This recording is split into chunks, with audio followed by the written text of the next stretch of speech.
అండి. Hello, welcome back to my channel. ఎలా ఉన్నారు? అందరూ బాగున్నారా? ఈరోజు నేను శుక్రవారం అనురాధ నక్షత్రం కలిసి వచ్చిందని అమ్మవారికి గిరిజా కళ్యాణం చేస్తున్నాను.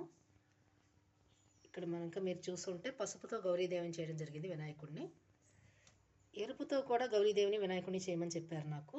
అంటే మెడిటేషన్లో తెలుస్తూ ఉంటాయి ఏ పూజ ఎలా చేయాలో.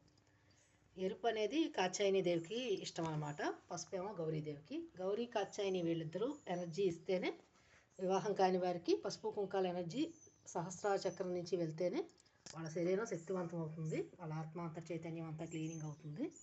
చాలామంది పెళ్లి కాని వాళ్ళని పసుపు నీళ్ళతో స్నానం చేయమంటారు, ఎరుపు నీళ్ళతో, నెగిటివ్ ఎనర్జీ అంతా పోవడానికి.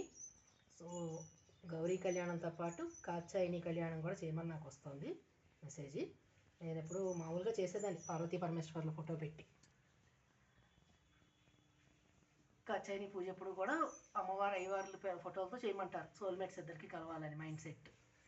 అర్ధనారీశ్వరుడిది కూడా చేస్తుంటాను నేను, నాకు నా సోల్మేట్కి కంజంక్షన్ కలవాలని.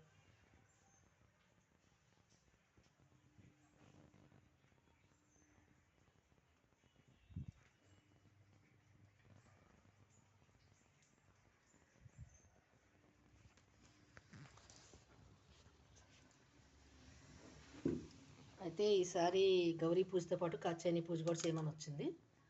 అమ్మవారు అగ్నికి ఆహుతి అయిన తర్వాత సతీదేవి మళ్ళీ పార్వతీదేవిగా పుట్టినప్పుడు ఆవిడికి మనసులో దుఃఖం ఉండిపోయింది, శివుడు ఎందుకు కాపాడలేదని.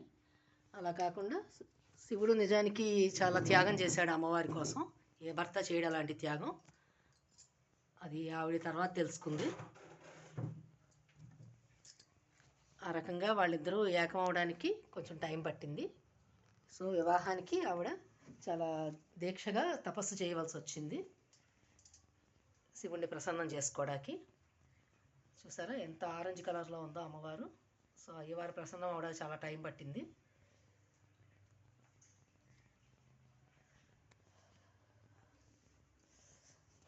సో ఎవరైనా వైవాహిక సమస్యతో బాధపడుతుంటే పసుపు, గౌరీదేవి, కాత్యాయని దేవి వీళ్ళిద్దరూ ఎనర్జీ ఇస్తే వాళ్ళల్లో ఉన్నటువంటి నెగిటివ్ ఎమోషన్ అంతా పోయి చక్కగా పెళ్ళయ్యే అవకాశం ఉంటుంది.